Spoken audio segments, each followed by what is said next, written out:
Hello বন্ধুরা, welcome to job notification Bangla. বন্ধুরা, তোমাদের জন্য দারুণ খুশির খবর, রেলের তরফ থেকে আরপিএফ এর বিজ্ঞপ্তি রিলিজ করা হয়েছে। এখানে যোগ্যতা রয়েছে মাধ্যমিক পাস, আর যারা গ্র্যাজুয়েশন পাস করেছো তারা আবেদন করতে পারবে। এছাড়া আজকে আলোচনা করব যারা আইটিআই পাস স্টুডেন্ট রয়েছে আর যারা রেলের তরফ থেকে অ্যাপ্রেন্টিসশিপ করেছো তারা আলাদা করে কোনো বেনিফিট পাবে কিনা সেই নিয়ে আলোচনা করব। এখানে কতগুলো টোটাল শূন্যপদ রয়েছে, কবে থেকে তোমরা এখানে আবেদন করতে পারবে, কি ফিজিক্যাল মেজারমেন্ট রয়েছে, কিভাবে তোমরা আবেদন করবে, কি সিলেকশন প্রসেস, সমস্ত কিছু নিয়ে ডিটেলসে আলোচনা করব। তাই ভিডিওটা শেষ পর্যন্ত দেখতে থাকো। তো তার আগে তোমাদের কাছে একটা রিকোয়েস্ট থাকবে, তোমরা যদি আমাদের চ্যানেলে নতুন হয়ে থাকো তো অবশ্যই আমাদের চ্যানেলটা সাবস্ক্রাইব করে পাশে থাকা বেল আইকনটা ক্লিক করে রেখো আর ভিডিওটাকে একটা লাইক করে দিও। তো এই হচ্ছে অফিসিয়াল নোটিফিকেশনটা রিলিজ করা হয়েছে। দেখো, government of India ministry of রেলওয়ের তরফ থেকে, যেটা রেলওয়ে রিক্রুটমেন্ট বোর্ডের তরফ থেকে তোমাদের নিয়োগ করা হচ্ছে। এখানে টোটাল দুটো নোটিফিকেশন রিলিজ করা হয়েছে। দেখো, এখানে বলা হয়েছে এমপ্লয়মেন্ট নোটিশ নাম্বার এখানে দেওয়া হয়েছে আরপিএফ 1/2023 আর আরপিএফ 2/2023, মানে টোটাল দুটো নোটিফিকেশন বা দুই ধরনের পোস্টে কিন্তু তোমাদের এখানে নিয়োগ করা হচ্ছে।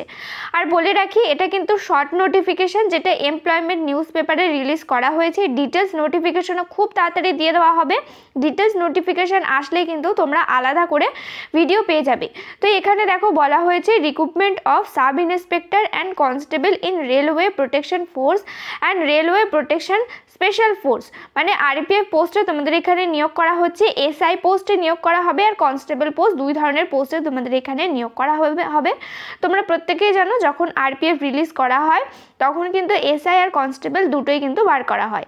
তো তোমাদের এখানে দেখো, এখানে দুটো নোটিফিকেশান নাম্বার দেওয়া হয়েছে। এসআই আর কনস্টেবল দুটোর ক্ষেত্রেই অ্যাপ্লিকেশান শুরু হচ্ছে, অনলাইন অ্যাপ্লিকেশান শুরু হচ্ছে 5/4/2024 থেকে, মানে এপ্রিল মাস থেকে অ্যাপ্লিকেশান শুরু হচ্ছে। পুরো এক মাস পর্যন্ত তোমরা এখানে ফর্ম ফিল আপ করতে পারবে। মে মাসের 14 তারিখ পর্যন্ত রয়েছে এখানে অ্যাপ্লিকেশান করার লাস্ট ডেট। এই নির্দিষ্ট সময়ের মধ্যে তোমাদের কিন্তু অ্যাপ্লিকেশান ফর্মটা ফিল আপ করে দিতে হবে। তোমরা যারা চাইছো যে রেলে তোমরা চাকরি পেতে চাও তারা কিন্তু ভালোভাবে নিজেদের প্রিপারেশন শুরু করে দাও। এখানে কিন্তু ডেট বলে দেওয়া হয়েছে কবে ফর্ম ফিল আপ শুরু হচ্ছে। আর সবথেকে ভালো বিষয়, রেল কিন্তু এবার বলেছে প্রতি বছর নিয়োগ বার করবে। তো এখানে কিন্তু টোটাল পোস্ট যেটা বার করা হয়েছে, টোটাল পোস্ট রয়েছে 4660টা কিন্তু টোটাল পোস্ট রয়েছে। তো দেখো, প্রতি বছর যদি নিয়োগ করা হয় সেই অনুযায়ী কিন্তু এই বছর দারুণ কিন্তু পোস্ট বার করা হয়েছে। এর থেকে কিন্তু অনেক কম পোস্ট বার করার কথা ছিল, 2000+ পোস্ট বার করার কথা ছিল, সেই জায়গায় 4000+ পোস্ট কিন্তু বার করা হয়েছে। তোমরা কিন্তু প্রত্যেকে আবেদন করবে, যারা এলপির জন্য আবেদন করেছো, যারা টেকনিশিয়ানের জন্য আবেদন করতে চাইছো তারাও কিন্তু এখানে অবশ্যই আরপিএফের জন্য আবেদন করে দেবে যদি তোমাদের যোগ্যতা থাকে আর যদি তোমাদের হাইট ওয়েট থাকে। তো এখানে দেখো এডুকেশন কোয়ালিফিকেশন সম্বন্ধে বলা হয়েছে। তো সাব ইন্সপেক্টর পোস্টের ক্ষেত্রে এখানে বলা হয়েছে তোমরা যদি গ্র্যাজুয়েশন কমপ্লিট করে থাকো যে কোনো স্ট্রিম থেকেই, তাহলেই তোমরা আবেদন করতে পারবে। এখানে স্যালারি থাকবে, লেভেল 6-এর স্যালারি রয়েছে 35,400 টাকা থেকে বেসিক পে শুরু। বিভিন্ন অ্যালাউন্স যুক্ত হবে। মেডিকেল স্ট্যান্ডার্ড দেওয়া হয়েছে B1। 20 থেকে 28 বছর বয়স পর্যন্ত তোমরা এখানে আবেদন করতে পারবে। আর এসআই পোস্টের ক্ষেত্রে টোটাল ভ্যাকান্সি রয়েছে 452টা। কনস্টেবল তারপরে রয়েছে, যেখানে লেভেল 3 স্যালারি রয়েছে 21,700 টাকা থেকে তোমাদের এখানে বেসিক পে শুরু। এর সাথে বিভিন্ন অ্যালাউন্স যুক্ত হবে, সেটা নতুন করে কিছু বলার নেই। এখানে বলা হয়েছে যারা মাধ্যমিক পাস করেছো তারাই আবেদন করতে পারবে। এছাড়া কিন্তু কোনো ধরনের কোয়ালিফিকেশান লাগছে না, আইটিআই লাগছে না, অ্যাপ্রেন্টিসশিপ লাগছে না। তো তোমাদের মধ্যে প্রশ্ন হতে পারে যারা আইটিআই পাস স্টুডেন্ট রয়েছে তারা কি আবেদন করতে পারবে না? অবশ্যই আবেদন করবে। তোমরা যদি ক্লাস 10 পাস করে থাকো তাহলেই কিন্তু আবেদন করতে পারবে। এছাড়া কিন্তু কোনো কোয়ালিফিকেশান চাওয়া হয়নি।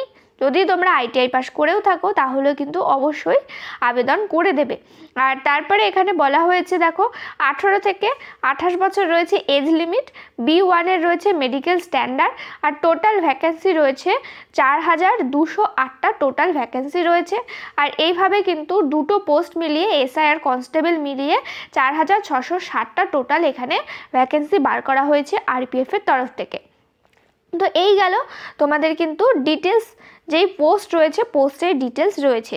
তারপরে এখানে বলা হয়েছে কি কি এজ লিমিট রয়েছে, কি ধরনের কি আছে সমস্ত বলা হয়েছে। আর তোমাদের বয়সটা কিন্তু কাউন্ট করা হবে 1/7/2024, মানে তোমাদের কিন্তু এখানে বয়সটা কাউন্ট করা হবে জুলাই মাস অনুযায়ী, সেই অনুযায়ী কিন্তু তোমাদের বয়সটা দেখে নিতে হবে। আর এখানে বলা হয়েছে ক্যান্ডিডেট যারা রেজাল্টের জন্য অপেক্ষা করছো, মানে যাদের রেজাল্ট এখন অবধি বেরোয়নি, তারা কিন্তু এখানে আবেদন করতে পারবে না, সেটা কিন্তু স্পষ্ট বলা হয়েছে। মানে যাদের রেজাল্ট রিলিজ হয়ে গেছে, যাদের হাতে রেজাল্ট রয়েছে, তারাই কিন্তু শুধুমাত্র এখানে আবেদন করতে পারবে। আর এখানে তোমরা যারা এক্স সার্ভিসম্যান রয়েছো তারাও এখানে আবেদন করতে পারবে।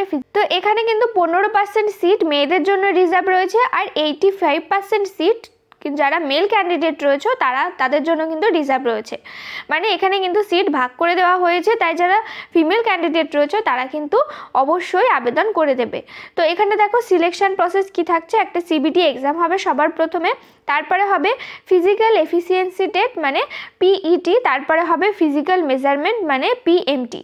এই 3টে ধাপের মাধ্যমে কিন্তু তোমাদের এই পোস্টের ক্ষেত্রে নিয়োগ করা হবে। এর আগেও কিন্তু তোমরা জানো, ডিটেলস নোটিফিকেশন আসলে দিয়ে দেবো কি ফিজিক্যাল মেজারমেন্ট রয়েছে আর কি ফিজিক্যাল এফিসিয়েন্সি টেস্ট হবে।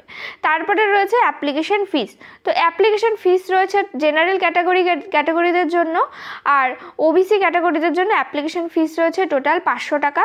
আর যারা SC ST ex serviceman female candidate রয়েছে তাদের ক্ষেত্রে অ্যাপ্লিকেশন ফিস রয়েছে 250 টাকা। আর এই অ্যাপ্লিকেশন ফিসটা কিন্তু ফেরত দিয়ে দেওয়া হয়। তোমরা প্রত্যেকে জানো রেলের কিন্তু অ্যাপ্লিকেশন ফিস ফেরত দিয়ে দেওয়া হয়। আর তার কন্ডিশন কি, তোমরা যদি পরীক্ষা অ্যাটেন্ড করো তাহলে কিন্তু তোমাদের সম্পূর্ণ ফিসটাই রিটার্ন করে দেওয়া হয়। আর যারা জেনারেল ক্যান্ডিডেট রয়েছে তাদের ক্ষেত্রে 400 টাকা রিটার্ন করা হয়। যারা এসসি এসটি ক্যান্ডিডেট রয়েছে ফিমেল ক্যান্ডিডেট রয়েছে তাদের ক্ষেত্রে 250 টাকাটাই কিন্তু রিটার্ন করে দেওয়া হয়। তো এই গেল অ্যাপ্লিকেশন ফিস। আর এখানে দেখো জোন ওয়াইজ কিন্তু এগুলো ভাগ করা হয়েছে। এই জোনগুলোতে তোমাদের নোটিফিকেশন কিন্তু রিলিজ করা হবে, ভ্যাকেন্সি বার করা হবে। আর এটা ছিল সমস্ত ইনফরমেশান। এছাড়া যখনই কিন্তু ডিটেলস নোটিফিকেশান রিলিজ করা হবে অবশ্যই কিন্তু তোমরা আলাদা ভিডিও পেয়ে যাবে। তাই তোমরা যারা যারা চাইছো রেলে তোমরা চাকরি পেতে চাও তারা কিন্তু অবশ্যই ভালোভাবে প্রিপারেশন শুরু করে দাও। রেল কিন্তু বলেছে এবার প্রতি বছর নিয়োগ করবে, তাই কিন্তু অবশ্যই তোমরা ভালোভাবে পড়াশোনা শুরু করে দাও। তো এই ছিল আজকের ভিডিওটা। যদি কোনো ধরনের প্রশ্ন থাকে তো আমাদের কমেন্ট করে জানাতে পারো। ভিডিওটাকে একটা লাইক করে দিও। চ্যানেলে নতুন হয়ে থাকলে অবশ্যই চ্যানেলটা সাবস্ক্রাইব করে পাশে থাকা বেল আইকনটা ক্লিক করে রেখো, আর ভিডিওটাকে একটা লাইক করে দিও। এভাবে পাশে থেকো, সাথে থেকো। দেখা হচ্ছে পরের ভিডিওতে।